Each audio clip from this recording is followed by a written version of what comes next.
The Earth is bleeding green. 41% of our planet is already desert, and another 40% is teetering on the brink of desertification. Imagine no water, no trees, no life.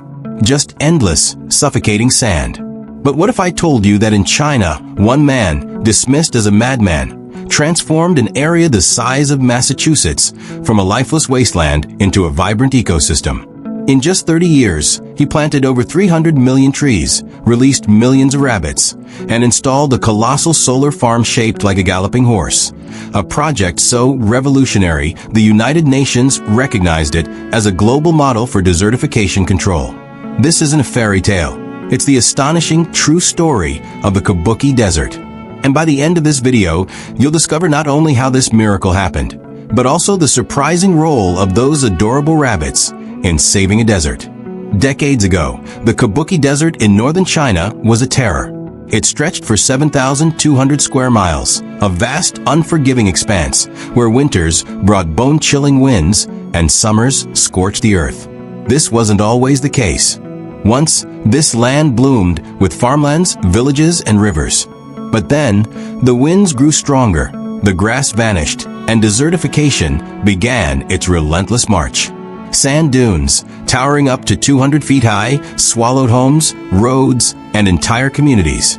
By the 1950s and 60s, the Chinese government launched massive anti-desertification campaigns, windbreak forests, grazing bans, deep wells. But nothing worked. The desert kept advancing, a seemingly unstoppable force.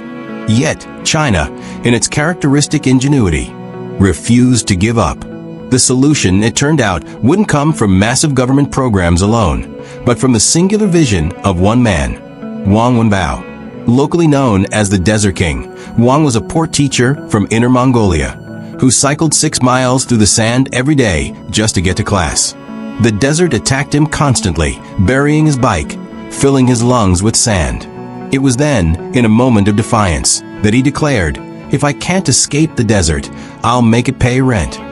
Starting with nothing but his savings and borrowed money, Wang embarked on an experiment no one else dared. In 1988, with a modest salt company, he began pouring hundreds of millions of dollars into his audacious plan, planting over 50 million willows and greening 1,400 square miles of barren land. People called him crazy, authorities a dreamer, but he persisted, living among the dunes, meticulously measuring every drop of moisture. But Wang's wildest idea was yet to come, bringing rabbits into the heart of the desert. Yes, you heard that right. Over 4 million Rex rabbits now thrive in the Kubuqi. It sounds unbelievable, doesn't it? Not robots or advanced tech, but these small, furry creatures, typically associated with Europe's damp grasslands. These are no ordinary rabbits. They are French-bred Rex rabbits, known as the white gold of the fur industry. Their fur, as soft as velvet, lacks guard hairs, making it incredibly valuable. A quality pelt can fetch nearly $30, while raising one costs only about $2. China now dominates over 80% of the world's Rex rabbit fur market. Even more astonishing, each female can produce 200 to 300 kits a year, 25 times faster than normal rabbits, with a 96% survival rate even in extreme temperatures, from scorching heat to minus 20 degrees Fahrenheit. They drink little, eat dry grass, and reproduce normally. These rabbits aren't just released into the wild. They are part of meticulously managed, closed-loop eco-farms. Their meat is used for food, their fur for clothing, their organs for traditional medicine. But their most valuable contribution? Their manure. Rabbit manure is rich in nitrogen, phosphorus, and potassium, the 3 crucial nutrients that desert sand desperately lacks. As it drops to the ground, it transforms sterile sand into moist humus, creating the first brown soil in centuries. And here's the true miracle. Rex rabbits cannot digest grass seeds. This means every time they do their business, they are essentially planting seeds pre-fertilized, ready to sprout with the next rain. It's a natural, self-sustaining planting system. Remember those millions of willow trees Wang Wenbao planted earlier? They are the silent heroes of this transformation. Wang understood that for rabbits to survive, the desert needed food and shade. Willow trees are remarkable. Their roots can plunge over 300 feet deep, nearly as tall as a 30-story building, tapping into underground water and anchoring the shifting sands. And then, the true circle of life began. Young willow shoots became food for the Rex rabbits. The rabbits, in turn, left nutrient-rich manure around the willows. The trees feed the rabbits feed the soil feeds the trees. It's a closed ecological loop where nothing goes to waste. Scientists estimate that each acre in this willow rabbit model can produce over 5 tons of organic humus per year, turning sand into fertile farmland in just 3 to 5 years. In a single decade, over 300 million willows have been planted, creating a green wall thousands of miles long, reducing wind speeds by 90% and holding back over 15 million tons of sand annually. If you're finding this story as inspiring as I am, please hit that like button, subscribe to the channel, and share this video with someone who needs a dose of hope. Your engagement helps us bring more incredible stories like this to light and grow our community. Wang Wenbao didn't stop there. He transformed over 7,200 square miles of desert into a colossal laboratory for ecological economics.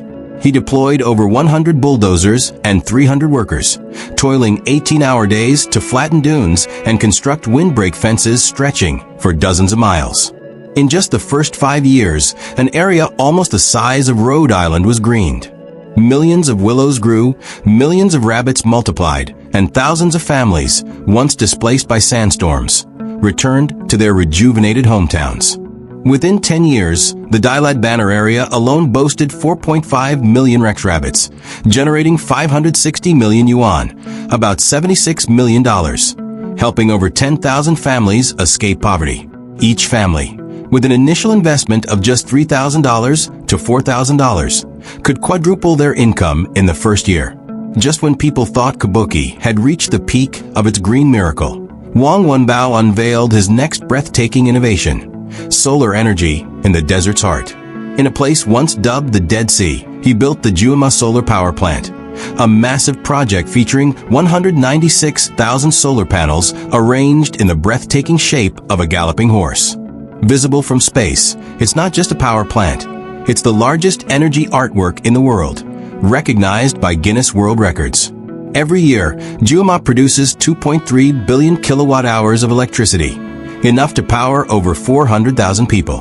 But its genius lies beyond mere electricity generation. The panels reduce wind speeds by up to 50%, creating vital shade for grass to grow underneath. Here, rabbits, sheep, and geese are released for biological mowing, further stabilizing the soil, preventing sand from blowing away, and nurturing a new ecosystem directly beneath the solar panels. By 2022, Jiuma had saved over 760,000 tons of coal, cutting 1.85 million tons of carbon dioxide, the equivalent of planting over 80 million trees. In just 4 years, the area around the plant transformed over 2,600 acres of Dead Sea into a thriving green energy oasis. From rabbits, willows, and sand, Wang Wenbao crafted a closed-loop value chain: meat, fur, manure, biogas, tourism, and even solar energy. The result? From 2010 to 2020 alone, Kubuqi's ecological economy generated over $10 billion, becoming the most profitable green model in Asia. Then, the truly unthinkable happened. After decades of humanity battling the sand, nature finally responded. A 2023 report from China's Ministry of Ecology stunned the world. The number of wild deer, desert foxes, and migratory birds in Kubuqi has quadrupled since 1990. Species that had completely vanished now reappeared in fields once filled only with sand and bones. The groundwater, the liquid gold of Kubuqi, has risen by an average of 5 to 6.5 feet in just 20 years. That means drilling a well today hits water at half the depth compared to a generation ago. The fundamental difference between dead land and living land. Not only animals, but over 100 native plant species, from feathergrass and desert poplars to vibrant desert flowers, have returned, creating a scene few would have believed possible. Golden sand mixed with green grass, and even small patches of forest sparkling in the sunlight. The soil here is no longer blown away by the wind. Instead, it's loose and carries the earthy smell of life. Now let's fly 4,000 miles south to Australia, where this very animal once caused one of the worst ecological disasters in human history. In the mid-19th century, just 24 European rabbits were introduced by a British settler for hunting. Sounds harmless, right? But in just 50 years, the rabbit population exploded to over 1 billion. They devoured all the grass, destroyed roots, and transformed nearly 2/3 of Australia's plains into desert. Each tiny rabbit could eat as much grass as a lamb. Multiply that by hundreds of millions, and you have devastation. The Australian government tried everything, building fences over 2,000 miles long, releasing the myxomatosis virus, even mass culling. But nothing could stop the rabbit wave. So why are rabbits monsters in Australia but saviors in China? The crucial difference lies in how they are managed. In Kubuqi, Rex rabbits are never released into the wild. They are part of a strictly controlled, closed-loop ecosystem, eating cultivated willows, producing manure to enrich the soil, and generating profit. It's not just about raising rabbits, it's about strategically integrating them into a regenerative ecosystem. However, behind the impressive numbers and beautiful images of a green desert, Kubuqi hasn't been without its controversies. Some environmentalists argue that the rabbit desert model is only a small component of a massive economic ecosystem created by ENN Group, the company Wang Wenbao founded. They suggest that Chinese media has exaggerated the role of rabbits, claiming the real success factors are significant government planning, massive investments, and advanced land management technology.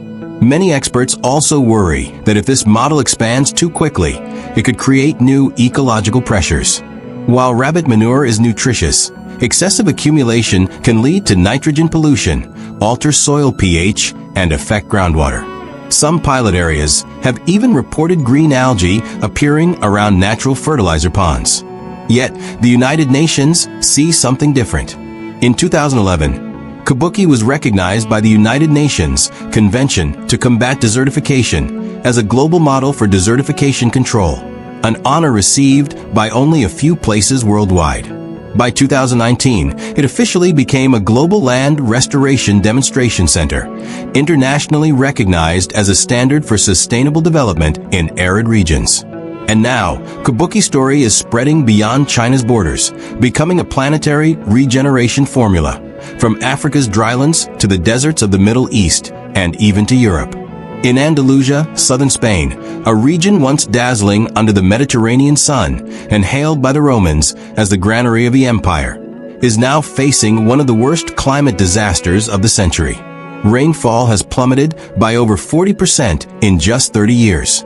Hundreds of rivers and ancient irrigation channels have dried up, and farmland is cracking as if scorched by fire. In many places, people must drill wells over 650 feet deep just to find a little groundwater. According to the European Union, nearly 75% of Spain's land is now directly threatened by desertification, making it the driest hotspot in Europe. Yet, in desperation, Spain chose to rise. Learning from the Kubuqi model, the government launched the Andalusia Restoration Plan 2030 with a bold philosophy, not just fighting the desert, but bringing it back to life. They are building a Mediterranean green wall, planting millions of olive trees, acacias, and native grasses to keep the soil moist, while developing regenerative agriculture, where farmers manage soil and climate as one living system. Solar farm systems are also springing up, modeled after Kubuqi's agro-PV approach, growing crops under solar panels, producing clean electricity, and keeping the soil moist. From a dead land buried under sand, Kubuqi has become a symbol of hope. People haven't just conquered nature, they've learned to live in harmony with it.